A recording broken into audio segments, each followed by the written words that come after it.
Your view of God will determine your view of life, or your view of life will determine your view of God. If God is your reference point, then you will be able to make sense of that which has no sense. If your circumstances are your reference point,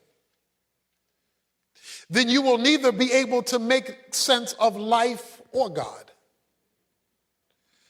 because you have an inverted view. The second most important truth you could ever learn as a Christian is what I want to speak to you about.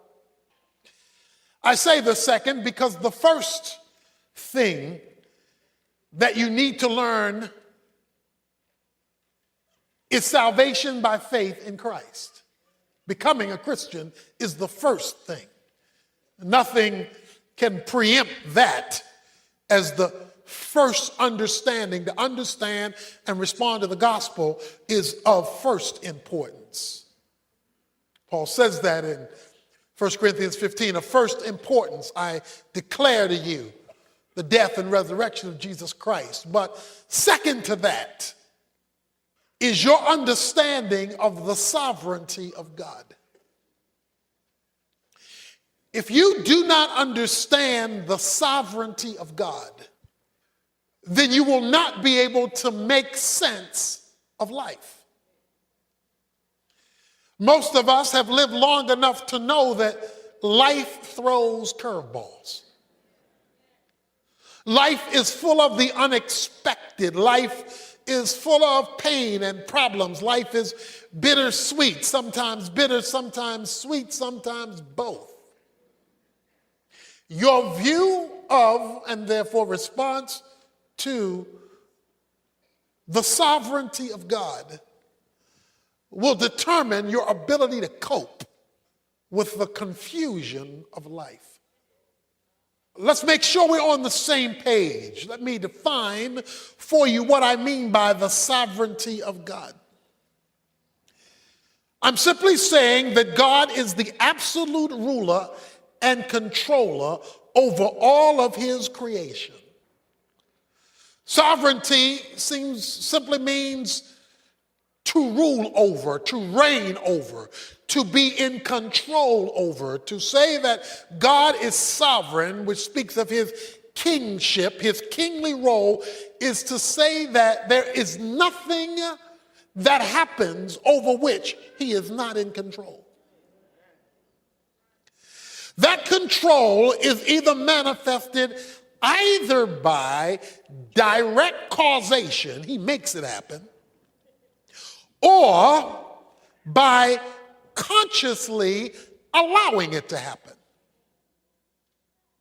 He either controls it, he says, that's what I want to happen, so it happens, or he says, that's not what I want to happen, but I'm going to let it happen because I'm going to use it for what I want to happen. You cannot have a sovereign God and have luck.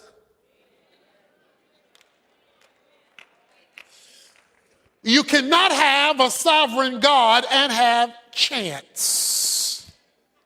You cannot have a sovereign God and have fate. Because that means those terms refer to things happening haphazardly, with no order to them, with nothing in control. They just show up. God's sovereignty says that things don't happen, things are under control when they're out of control.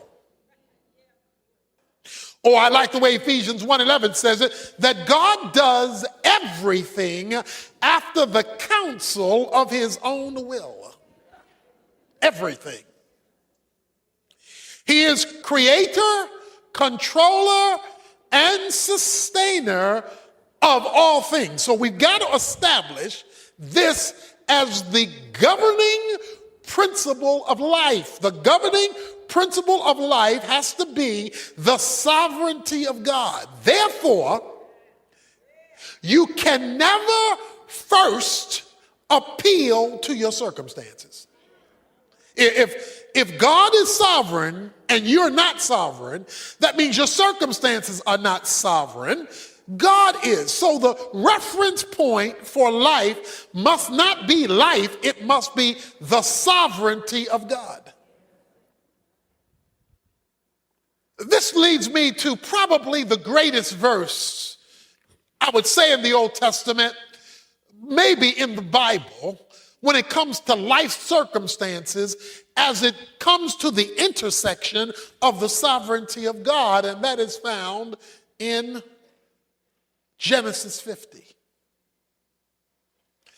It comes at the end of a saga of a young man's life that we have spoken of often. His name is Joseph.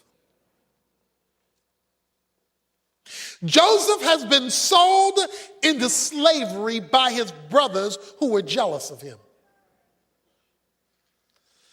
Joseph, having been sold into slavery, winds up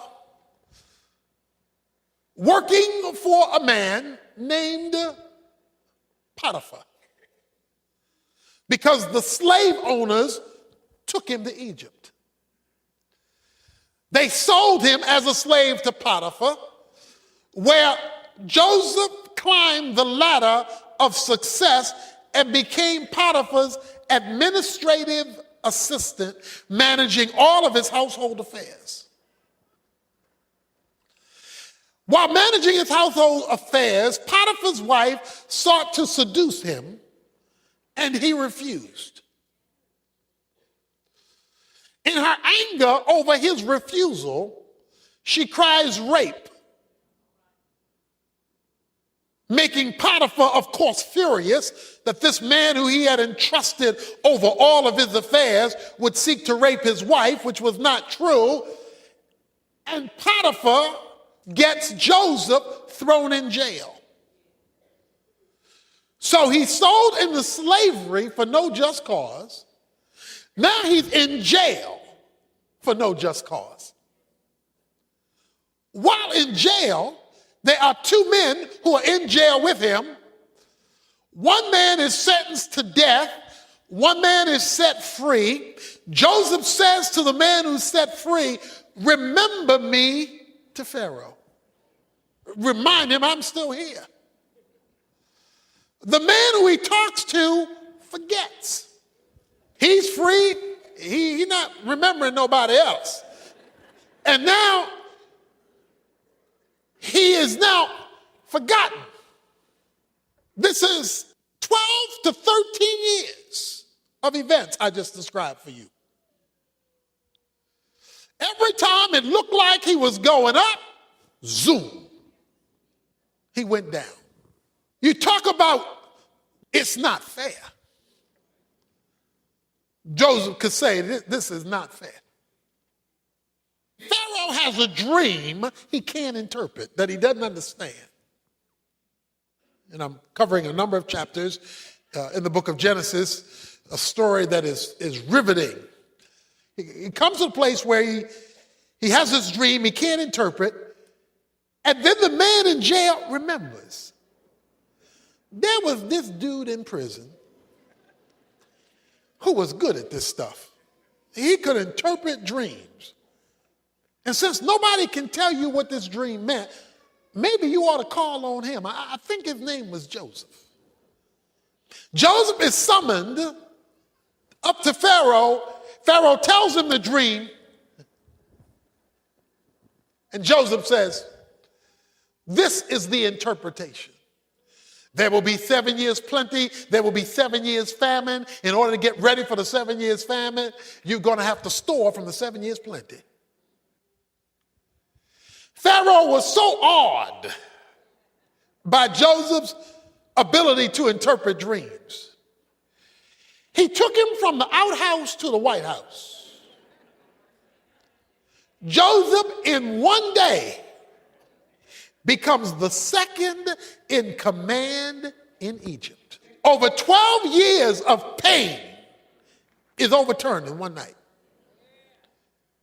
I mean, he couldn't have climbed that ladder as a Jew in 12 years if he had applied for the job and worked at it.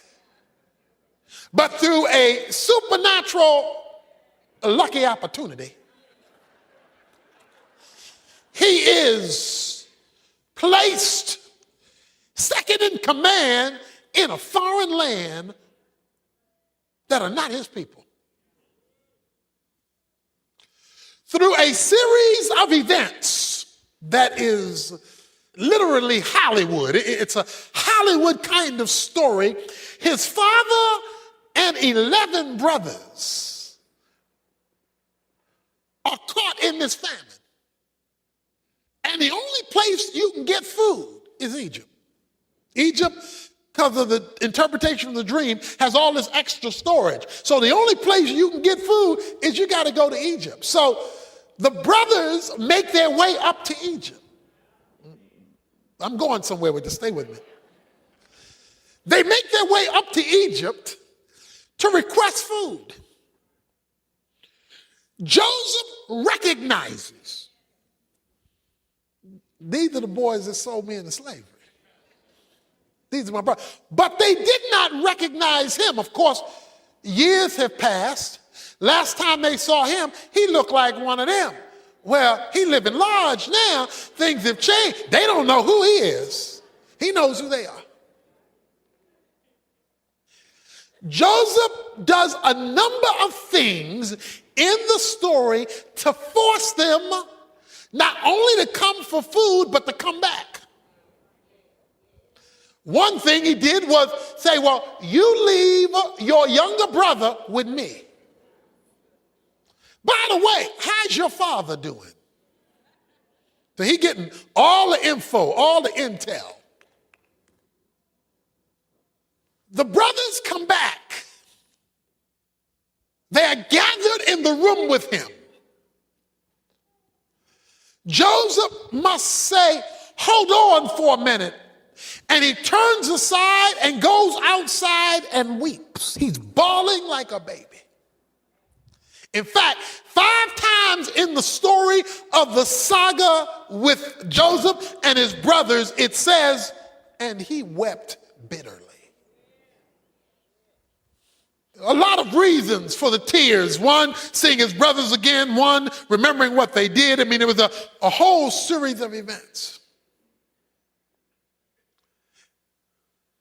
In chapter 45, you have to turn there yet. I'm going to show you something there in a moment. In chapter 45, when the brothers are standing before him, Joseph clears the room. Of all the Egyptians, he says, all you folks leave, and you folks leave me here alone with these men. And Joseph says, come near to me. Now they want to know what is going on here. All we did was come up for food. Now we are trapped in this circle that we can't break out of. Come near to me. Now, some time ago, I shared with you what my holy imagination thinks happened. Because it was on this occasion, the Bible says, Joseph revealed himself to his brothers. And from my perspective, the fact that he tells everybody else, leave, he tells them, come real close. He wants them to see something that would validate his identity. And there was only one thing that would validate his identity: his circumcision. Thus, everybody leave, you come near. I am your brother Joseph. Because only Jews were circumcised. Nevertheless, they're now terrified. Because the one they sold into slavery is now in charge. You know, what goes around comes around. It ain't over till it's over. In chapter 50, the brothers saw that their father was dead. Jacob is now dead, the father. And they are terrified. What if Joseph should bear a grudge against us and pay us back in full for all the wrong we did to him? What if? As long as daddy was alive, out of respect for daddy, he withheld his hand. But now daddy ain't here to hold him back. What if he now is going to get even? So they concoct a story. They make up a story in verse 16 that your father charged before he died. Yeah. Daddy told us to tell you. Please forgive, I beg you, the transgression of your brothers and their sin, for they did you wrong. Please forgive their transgression of the servant of God, of your father. And again, Joseph wept before them. It wasn't fair. It wasn't right. His life got messed up because they messed him up. Has there been anybody in your life who's messed you up? What they did to you, what they did about you, how they put you down, how they treated you, how they reneged on you, whatever, it has messed you up for years. Because he went through 12 years of torture for something he had never done wrong. His brothers came to him and fell down and said, behold your servant. And then Joseph says the words that are at the heart of my point this morning. Do not be afraid, verse 19. For am I in God's place? You meant evil against me, yet you did me wrong. But God meant it for good, in order to bring about this present result, to preserve many people alive. It doesn't get stated any clearer than that. Am I in God's place? He says, I am looking at this through a different set of eyes than you are. You're looking at what you did to me, and what you did to me was wrong, but what you did to me is not my final reference point. What you did isn't the bottom line. What you did isn't the final point. What you did didn't make it over. He says, you meant it for good. You did me wrong, but you meant it for evil. You did me wrong, but God meant it for good, to bring about this present result. When life treats you wrong and you focus only on the wrong, then you're missing the point. When life treats you wrong, God is still in control. When it's not fair, it doesn't mean it's not God. When God allows people and things to do things to those who are committed to him, you can be assured that he's allowing bad things for a good reason. Let me say it another way. Anything that happens in your life, because God is sovereign, must pass through his fingers first. God has the power to stop it. reverse it, correct it, kill it. If he didn't, he wants to use it. You meant one thing when you sold me into slavery, but God meant something else when you sold me into slavery. You were thinking, I'm mad, I'm irritated, we're jealous of you, we don't like you, we don't want you here anymore. That's all you were thinking. But when God lets you get through with that, he was up to something else. He says, and the reason God did it in verse 20 is that he might bring about this present result. He allowed an event 13 years ago to bring us to today. He allowed a negative in our past to bring about what you're looking at right now. In fact, boys, thank you for sending me into slavery. Because when you put me in that hole and lied to daddy and told him I was dead, God allowed the Ishmaelites to come up and see me. And they took me. God allowed me to be sold by them to Potiphar. Then God allowed me to be put in prison for a crime I didn't commit to bring about this present result. And he says, and to save the life of many.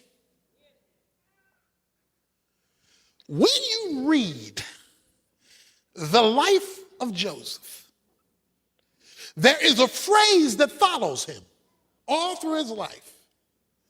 And the phrase is simply, and the Lord was with Joseph. He gets accused of a crime he doesn't commit, and guess what the phrase is? And the Lord was with Joseph. He gets thrown into prison, and the first phrase you read when he gets thrown into prison is, and the Lord was with Joseph. How can the Lord be with me when all hell is breaking loose? How can the Lord be with me when I'm getting buked and scorned and talked about show as you born? How can the Lord be with me when I've lost my job? How can the Lord be with me when my friends turn their back on me? How can the Lord be with me when my finances aren't where they ought to be? How can the Lord be with me? The Lord can be with you when things are against you because God is looking at where you're going, not where you are.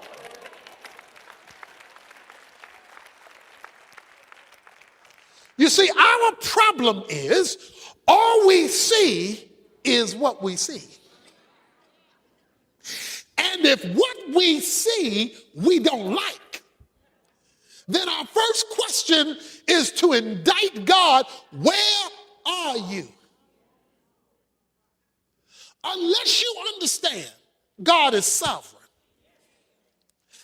and that he controls all things either by determining them or by allowing them for a greater purpose, you're going to be stuck where you are. You're going to be bitter and you're going to be angry. God is so big. Let me tell you how big God is. The Bible says that God holds the world in the span of his hand. Now, the span of your hand is simply to open your hand and to measure the distance from your thumb to your pinky. That is the span of your hand. He wants you to know how big God is. He says God is so big that the whole world fits between his thumb and pinky of one hand. Now, if the whole world fits between the thumb and pinky of God, he don't need his arm, he don't need to grab it, he don't need his feet to hold it up, he don't need all that. All he needs is one hand, and the whole world fits there. See, what we have to understand is God is bigger than the sum total of his creation. He is not part of the creation. He is bigger than the creation. However, he is involved in the detail. This same God who controls everything from the palm of one hand is the same God who doesn't miss a sparrow when it falls to the ground. So he is big enough to run everything and yet detailed enough to miss nothing. He did not miss what happened to you. But because Joseph had a view of God that transcended his circumstances, he could interpret his circumstances in the light of who God was. And God is so big that his plan can incorporate bad. He is so big, God can't do bad. God doesn't promote bad, but God can use bad for his plan. One of the proofs or tests of your spirituality is whether you see the hand of God when you're looking at the hand of man. I hope you didn't miss that. One of the tests of your spiritual progress is whether you see the hand of God when you're looking at the hand of man, especially when the hand of man is negative. Yeah, you get your praise on when the hand of man is good. Because then you're seeing, well, that must be the hand of God. But when the hand of man is bad, if you are a spiritual person, you're watching the hand of God, using the hand of man in its evil, in spite of its evil. Joseph was confident in the plan of God. Look at chapter 45. Verse 4, then Joseph said to his brothers, please come closer to me. And they came closer. And he said, I am your brother Joseph, whom you sold into slavery. So this is where he calls them close. And now do not be grieved or angry with yourselves because you sold me here. I'm going to talk about that in a moment. For God sent me before you to preserve life. Don't get mad at what you did, because what you did, God did. For the famine has been in the land these 2 years, and there are still 5 years in which there will be neither plowing nor harvesting. And God sent me before you to preserve you for a remnant in the earth, to keep you alive by a great deliverance. Therefore, it was not you who sent me here, but God. And he made me a father to Pharaoh and Lord of all of his household, to rule over the land of Egypt. You didn't send me here.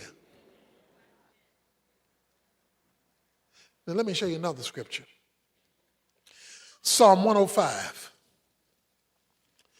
verse 16. And God called for a famine upon the land. And he broke the whole staff of bread, and he sent a man before them, Joseph. Now this is the psalmist writing many years later after all these events have happened. And he sent a man before them, Joseph, who was sold as a slave. They afflicted his feet with fetters, put him in prison. He himself was laid in iron for a crime he didn't commit, remember?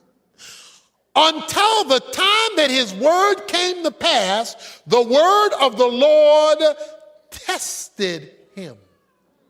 The king sent and released him, the ruler of peoples, and set him free. He made him lord of his house, Pharaoh did, and ruler over his possessions, to imprison his princesses at will, that he might teach the elders wisdom. And here's what I want to point out. Israel also came to Egypt.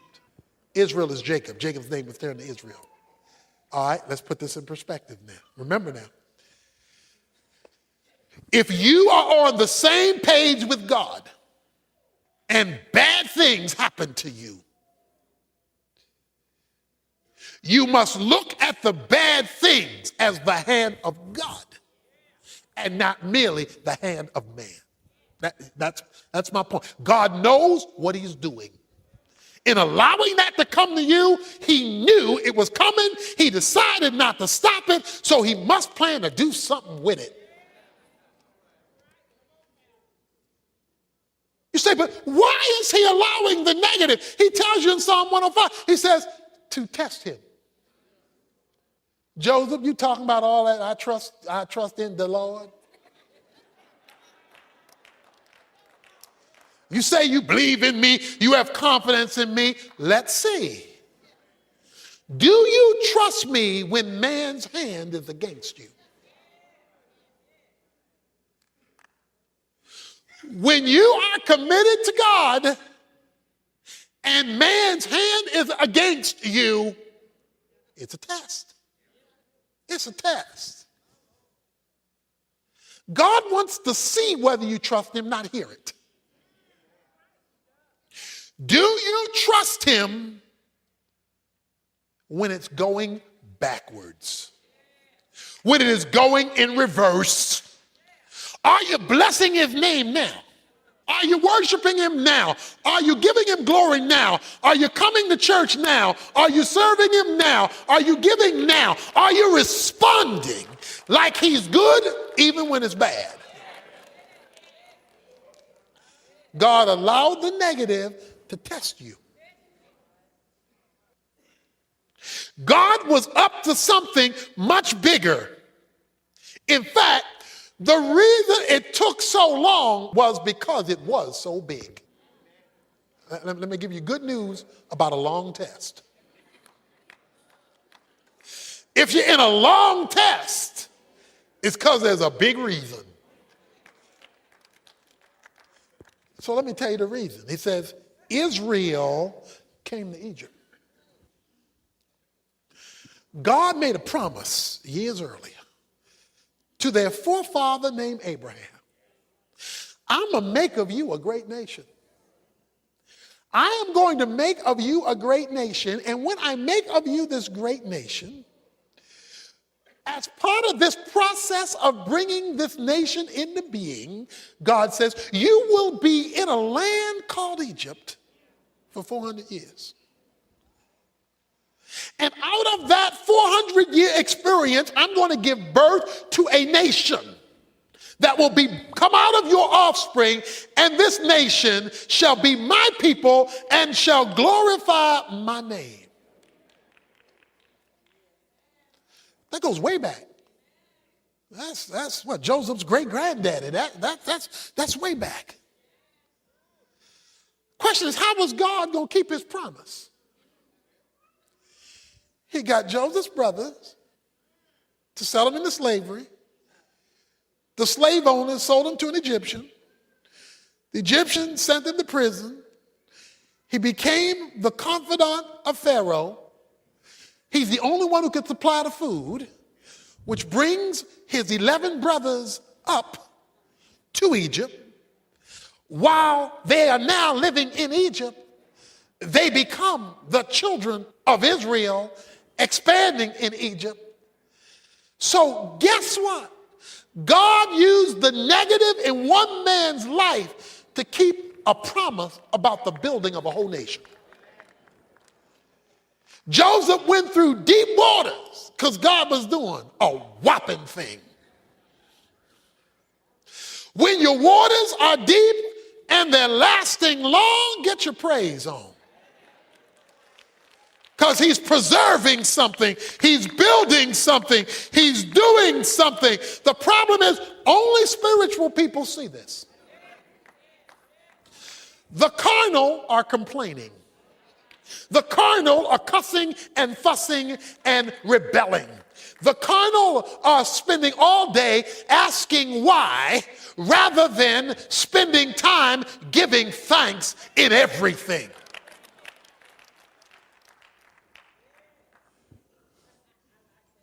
God is up to something. If his delay is one negative on top of another, and you're walking with him. See, Joseph was walking with God. And because he was walking with God, it was not wasted time. If you're not walking with God, you don't know what is going on, and you mad all the time. Verse 21 of chapter 50, so therefore do not be afraid. I will provide for you and your little ones, my nieces and nephews. So he comforted them and spoke kindly to them. I need to read that again. Some of you already know where I'm going. So therefore, do not be afraid. I will provide for you and for your little ones. So he comforted them and spoke kindly to them.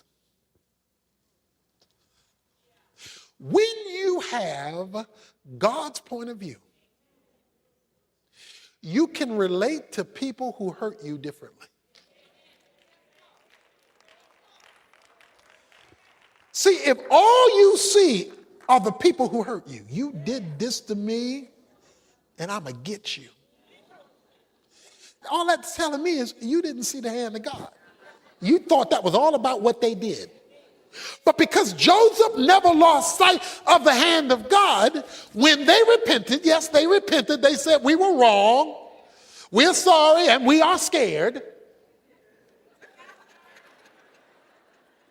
Because Joseph now has the power of life and death. He says, don't be afraid. I not only forgive you, I'm going to take care of you. I'm going to comfort you. I'm going to help you. The recognition of God's sovereignty gave the freedom of forgiveness. Many of us are living life on a leash that we can't shake, and Satan is holding the other end of the leash because we can't let it go because all we see is what they did.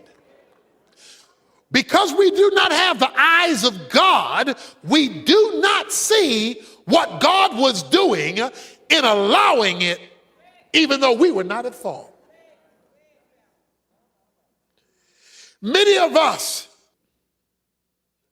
are in shackles and are looking for ways we can get them.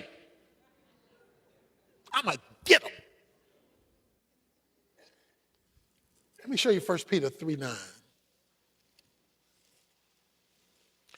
Apostle Peter says these words, not returning evil for evil or insult for insult, but giving a blessing instead. For you were called for this very purpose, that you might inherit a blessing. Now, they're not going to tell you what I just told you in the street. They're not going to tell you that. But we're talking about a spiritual perspective. He says, rather than paying them back, have the mindset of giving a blessing so you, watch this, inherit a blessing. Why? Because you are looking at what God is doing. He released them from their debt because he was looking at God's sovereignty. If Joseph would have held on to the grudge, he would never have passed the test. And if he didn't pass the test, he would never have inherited a blessing.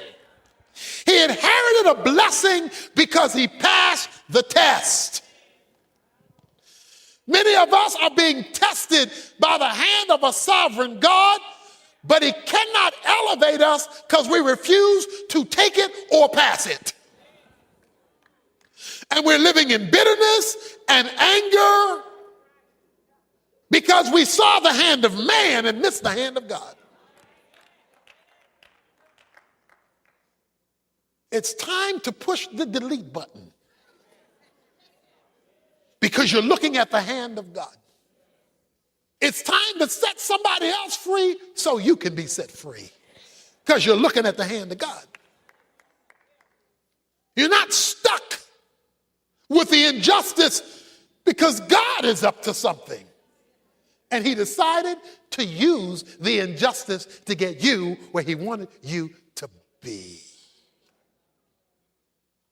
He said, God used it to bring me to this place. One of the reasons that I'm in Dallas today is a broken leg in a football game. A small thing, a broken leg in a football game. Pow! Broke my tibia and fibula in a football game. Taken to the hospital. Emergency surgery. I remember laying on the football field when this hit came. I was hit with a crossbody block after intercepting a pass. By the way, I held on to the ball.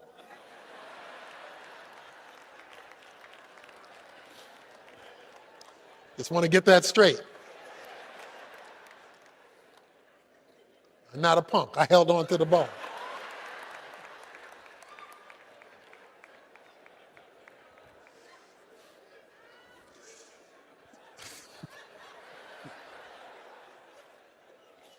I'm laying out on the field, and I will never forget it. I remember saying, as I laid out on the field, not my will, but thy will be done. Because like football was everything to me. I mean, I lived for football. But that produced a series of changes that led me to Bible college, where I met a professor who encouraged me to come to Dallas Seminary, where I met a professor who challenged me to start a church. And so we are here, as Joseph said, in this place. God wanted me in this place. And it was inspired because something got broken. If God is allowing something in your life to break, rather than simply going off on the one who hit you, ask, Lord, what is your will? What is your plan? What place are you taking me?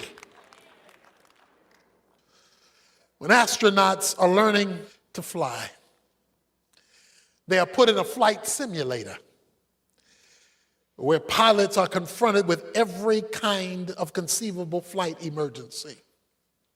It is there in the simulator that they hone their responses and skills until they can successfully face them.